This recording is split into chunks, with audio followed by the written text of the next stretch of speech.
Misalkan saya di suatu jalan nih, Bang Asep, suatu tempat yang angker, ya kan? Nah, di situ masuklah sugesti. Misalkan kata orang di situ, jangan di situ, nanti di situ tempatnya angker, ada makhluk yang namanya kuntilanak. Jin itu bisa baca pemikiran kita dan disurupailah adanya kuntilanak. Itu. Jadi nggak ada yang namanya makhluk kuntilanak, itu nggak ada. Ya kan di dalam Al-Qur'an wa ma khalaqtul jinna wal insa illa liya'budun. Nggak ada wa ma khalaqtul kuntilanak, nggak ada. Nah, harus berkeyakinan seperti itu. Terus ini tempat kerja saya ada pintu lagi. Jadi mereka tidur di situ, ada bayangan putih mau masuk ke ruang kerja saya, dia mental lagi. Itu tuh 4 kali 3 kali. Terus sarung yang dipakai pakai AC dingin yang dipakai sama kawan saya yang telepon ke saya.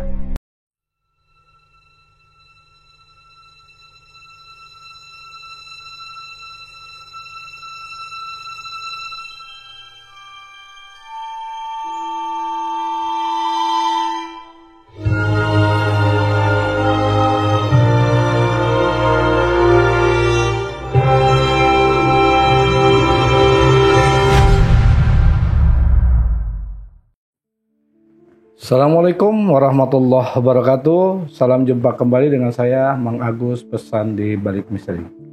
Sahabat PDM, saya sudah ditemani bersama Bang Chandra Chen yang dikenal dengan anak jin. Beliau memang telah dikenal.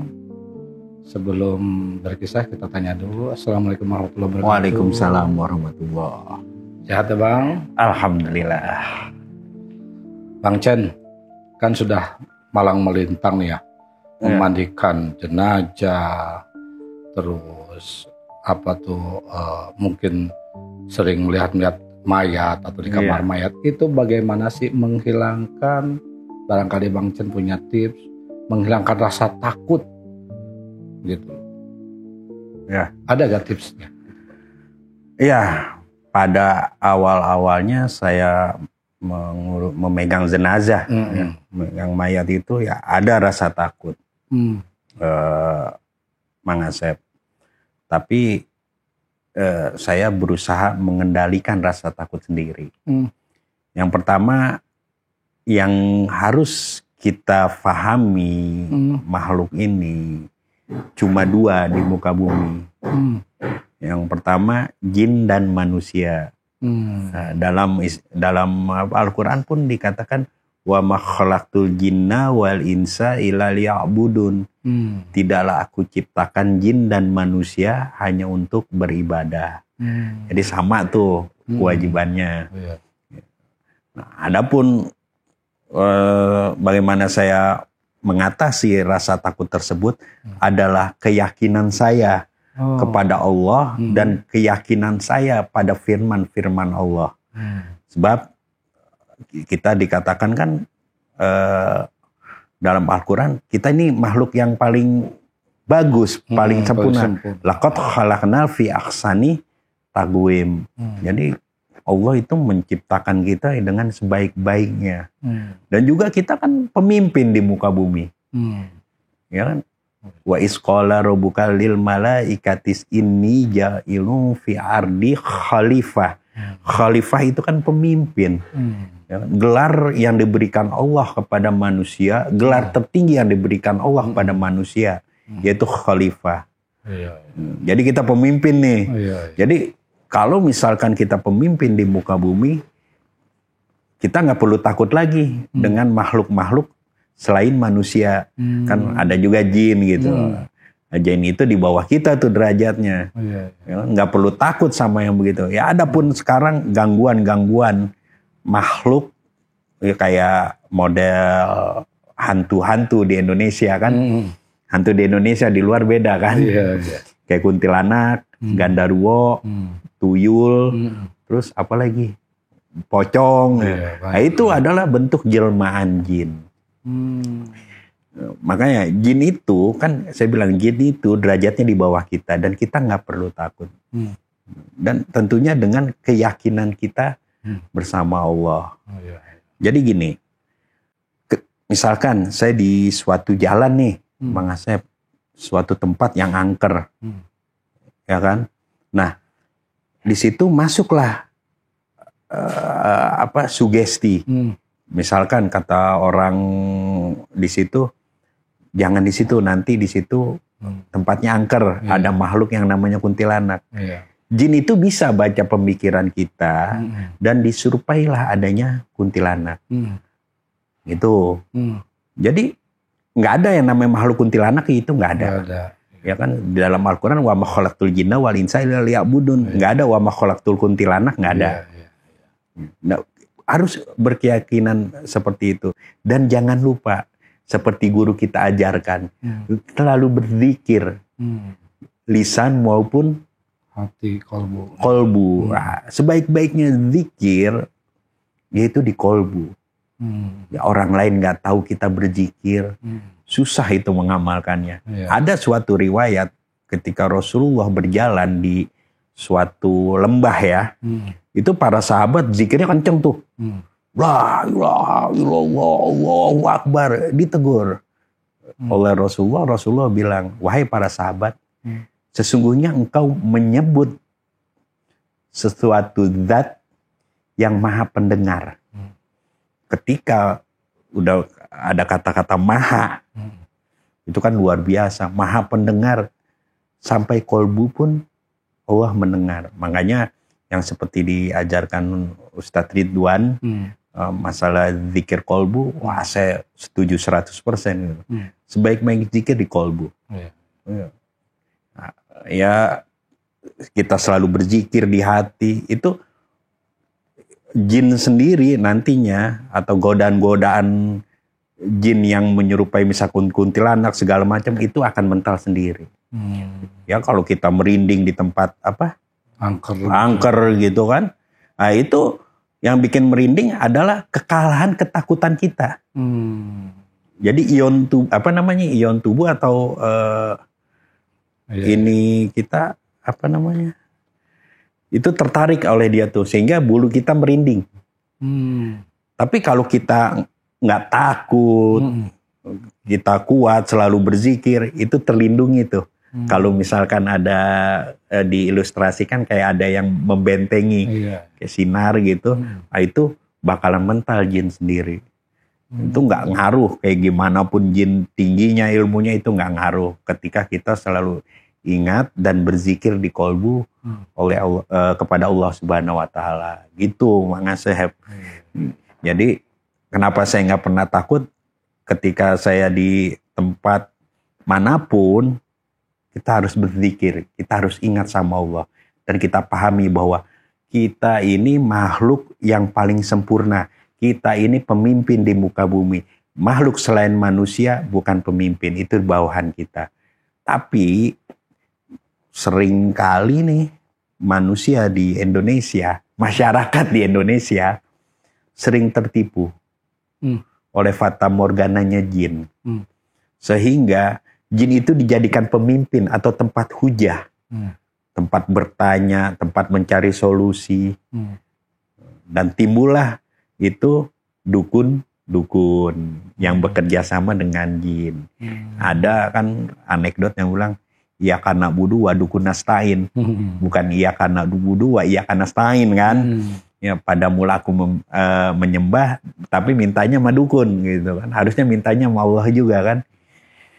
Ya gitu. Dalam surat jin sendiri dikatakan, jin yang mengatakan bahwa umat manusia jangan bekerja sama dengan jin. Makanya kebanyakan itu balik di Indonesia. Banyak masyarakat yang bekerja sama dengan jin, minta pertolongan sama jin. Padahal jelas dalam Al-Quran, wasta'inu bis-sobri was-sholah. Mintalah pertolongan dengan sabar dan sholat. Tapi kepada Allah, bukan kepada jin. Itu terbaliknya di Indonesia.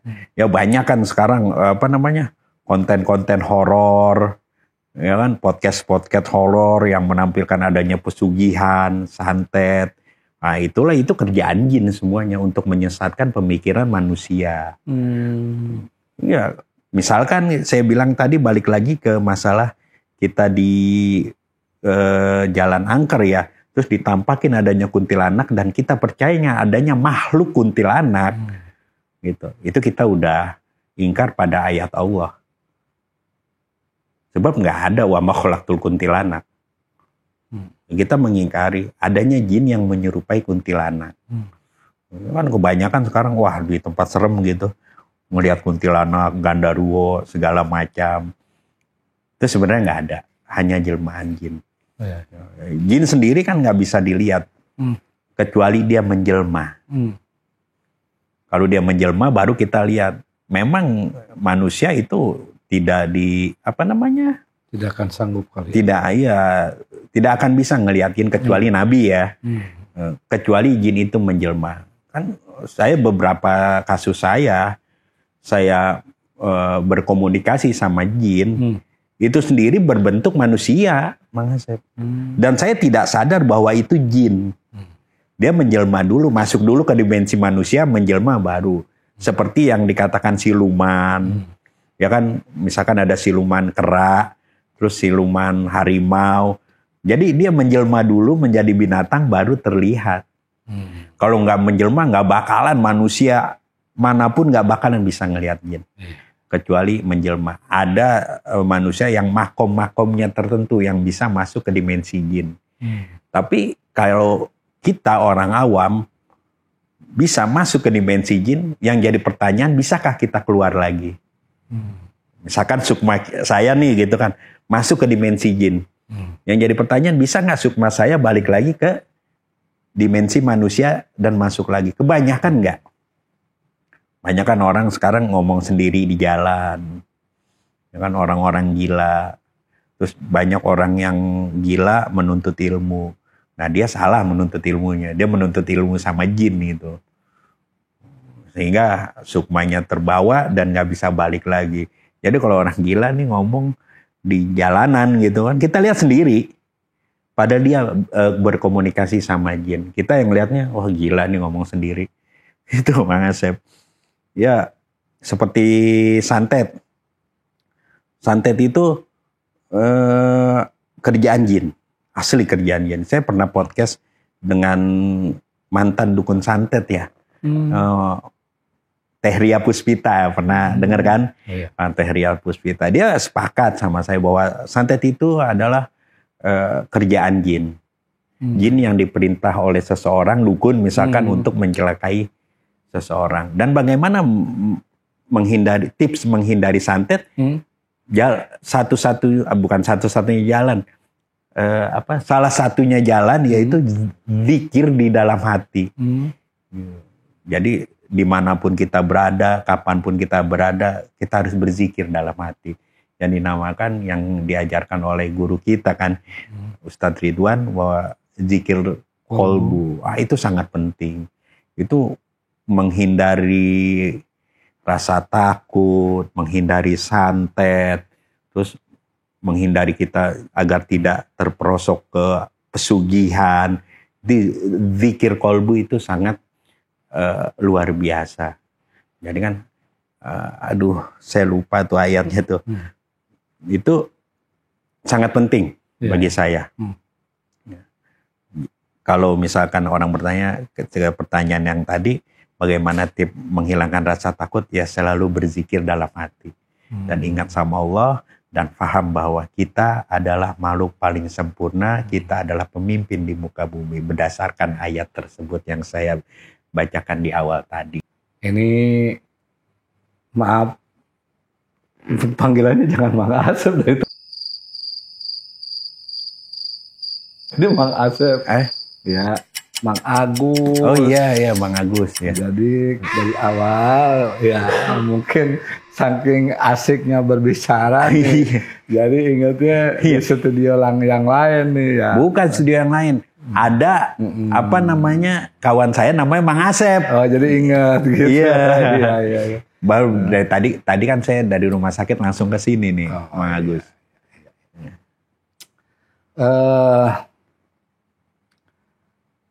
Pengalaman apa lagi nih yang menarik yang bisa dikupas di sini? Barangkali dari tadi sudah melanglang ke Gunung Sawo di episode sebelumnya gitu ya. Terus tips bagaimana kita mengurangi rasa takut gitu kan terhadap lain makhluk atau makhluk halus gitu. Ada gak sih buat kita sendiri untuk motivasi bagaimana kita apa sih ya? Buat saya sendiri dah gitu ya, atau buat teman gitu ya. Kan kadang apakah keyakinan kita yang kurang, padahal kita sudah berdoa nih ya. Nah, kadang-kadang masih ada tuh bulu kuduk merinding. Itu hal yang wajar nggak sih menurut Mas? Gitu? Gini, kita sebagai manusia kan pernah orang bilang tuh gitu, iman kita tuh lagi turun naik gitu. Bagi saya iman itu nggak turun naik. Ketika dijaga oleh ketakwaan. Kan sering kita lihat atau kita baca ayat-ayat di Al-Quran, ya ayyuhalladzina amanu taqullah. Hai orang-orang yang beriman, bertakwalah. Berarti iman itu harus dijaga dengan ketakwaan. Nah, ketika kita berada di tempat seram gitu, iman kita benar sama Allah. Tapi takwanya udah kesingkir tuh. Makanya ada rasa takut dan merinding. Jin itu nggak punya energi tubuh. Ketika hilang salah satu iman dan takwa kita, itu keserap energi tubuh kita oleh dia tuh. Tapi ketika ada dalam diri kita iman dan takwa, itu nggak bakalan keserap, malah dia yang mental. Seperti saya ilustrasikan tuh kayak ada sinar tuh di tubuh kita tuh. Dia mau mendekat, ini lagi mental. Ada suatu saat saya di rumah sakit, Mang Asep, habis mandiin saya pulang di Sumber Waras tuh, kebetulan dipanggil sama temen. Jam 10 saya pulang, jam 1 ditelepon lagi. Saya kira ada yang meninggal lagi, Mang Asep. Saya kira ada yang meninggal lagi, Mang Agus. Ya kan? Saya angkat. Assalamualaikum. Waalaikumsalam. Jan, nih saya kirim video CCTV. Kenapa emang? Aduh, gue disetanin nih katanya. Padahal dia manajer mayat saya. Ada di mana aja ada jenazah yang mau diurusi gitu, ditangani, dia tuh yang ngatur tuh. Saya lihat videonya. Itu jadi ini ruang tunggu kamar jenazah, ini pintu ya. Terus ini tempat kerja saya, ada pintu lagi. Jadi mereka tidur di situ, ada bayangan putih. Mau masuk ke ruang kerja saya, dia mental lagi. Itu tuh 4 kali 3 kali. Terus sarung yang dipakai AC dingin nih, yang dipakai sama kawan saya, yang telepon ke saya, itu ditarik-tarik, Mang Agus. Ditarik lagi. Nah, itu terlihat di CCTV. Nah, ya memang setiap saya kerja di dalam kamar jenazah, saya selalu ingat sama Allah, saya selalu berzikir sama Allah. Sehingga ruangan saya juga agak terlindungi, dia nggak bisa masuk. Orang bilang kan kamar jenazah itu serem. Ya sebenarnya ketika kita beriman dan bertakwa, iman itu dijaga oleh ketakwaan, nggak ada serem-seremnya udah. Ya kan? Banyaklah kasus-kasus seperti itu, Mang Agus. Berarti kalau kita masih ada rasa merinding, berarti keyakinan kita belum sebetulnya yakin tuh ya? Belum. Iman kita belum full, iman kita belum dibarengi dengan ketakwaan. Ya mungkin kan Bang Chandra sendiri mungkin merasakan kali ya. Oh iya, pernah. Pertama kali mungkin kan padahal sudah membaca kok.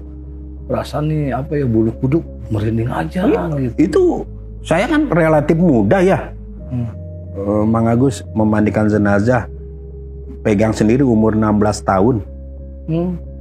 Saya habis memandikan itu, walaupun saya udah baca ayat kursi, terus ya macam-macam doa, tetap aja diganggu. Dan tetap aja itu namanya merinding itu masih ada. Sebab saya belum paham, belum tahu ilmunya.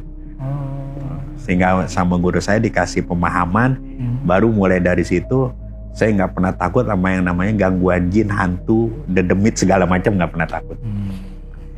Dengan bermodalkan keyakinan itu tadi ya. Benar. Harus benar-benar yakin. Dan jangan lupa zikir di dalam hati itu harus dimanapun dan kapanpun. Sebab kita tidak tahu hari apes kita kapan, ya kan? Dan kapan kita akan meninggal kita nggak tahu.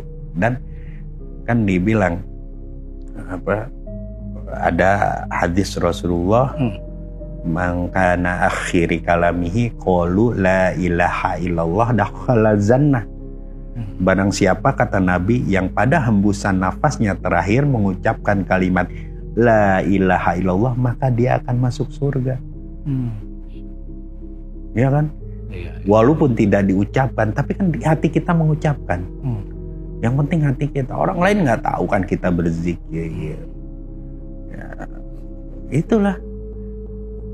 Makanya dengan adanya Ustadz Ridwan, saya sangat sepakat gitu 100% untuk mengajari orang-orang berzikir kolbu. Itu yang penting. Percuma kan mulut kita berzikir, kolbu kita, hati kita nggak berzikir, prasangka jelek sama orang, ya udah hilang. Ibaratnya kalau gitu iman kita ada tapi nggak dijaga dengan ketakwaan. Ini ada sedikit pertanyaan dari saya, mungkin agak temanya sih berkaitan dengan mengenai santet tadi. Iya. Padahal kita nih sudah sholat. Iya. Disebut rajin sih enggak lah gitu ya. Mungkin karena kita sering sholat. Iya. Tahu-tahu kita kena lah santet. Menurut orang yang ngobatin kita nih, bener enggak sih? Kan bahwa jelas-jelas di dalam Al-Quran ya, bahwa yang sering mengingat kepadaku, padahal kan sholat juga sudah mengingat Allah. Tapi kita masih kena santet, sedangkan santet itu kan kiriman atau ciptaan jin sendiri. Mungkin enggak sih? Apa orang yang salah tafsir? Apa memang benar kita dengan keyakinan itu tadi bahwa kita memang kena santet? Balik lagi ke diri kita sendiri, Mang Agus. Introspeksi. Ketika kita terkena penyakit yang tidak umum, non medis, itu balik lagi ke diri kita sendiri. Bagaimana kita ibadah sama Allah? Ini kan saya bilang, iman itu dijaga oleh ketakwaan. Kalau nggak dijaga ketakwaan, sama aja bohong. Kita beriman aja, itu pasti masuk jin. Ya kan? Kita lupa berzikir. Sholat memang sholat. Tapi dalam sholat tersebut bisa nggak kita khusyuk? Khusyuk itu bukan wah benar-benar ini, enggak juga. Faham arti gerakan sholat, faham bacaan sholat, dan sehabis sholat itu gimana? Itu ketika benar-benar kuat, benar-benar ibadah kita benar-benar lurus sama Allah dan selalu berzikir, itu nggak bakalan yang namanya santet itu masuk. Yang perasaan nih gitu, kita sholat terus tapi santet masuk, itu ada pertanyaan, bagaimana sholat kamu? Balik lagi ke diri kita sendiri. Ya kan banyak kan orang yang sering ke masjid kena santet gitu, ya, menurut yang mengobati ya, itu tidak menutup kemungkinan ada kesalahan di dalam sholatnya, di ibadah kita sendiri ya, gitu, Mang Agus. Terima kasih banyak, Pak Ucen, atas Sama-sama. penjelasan yang telah disampaikan. Sahabat PDM dimanapun berada, khususnya untuk pemirsa, telah banyak yang telah dijelaskan tips-tips mengenai bagaimana caranya kita terhindar dari gangguan makhluk halus ataupun santet, yaitu yang pertama kita harus benar-benar yakin kepada Allah, dan dua, jangan lupa kita selalu mengingat kepada Allah, yaitu dengan cara berzikir atau zikir qalbu. Sekali lagi, ingat, keselamatan dan kesuksesan ada di tangan kita, bukan di tangan orang lain. Selalu like, share, komen, serta subscribe-nya di YouTube podcast kami. Mudah-mudahan menjadi ladang pahala buat Anda. Saya Bang Agus bersama tim mengucapkan banyak terima kasih. Assalamualaikum warahmatullahi wabarakatuh. Terima kasih Bang. Sama-sama.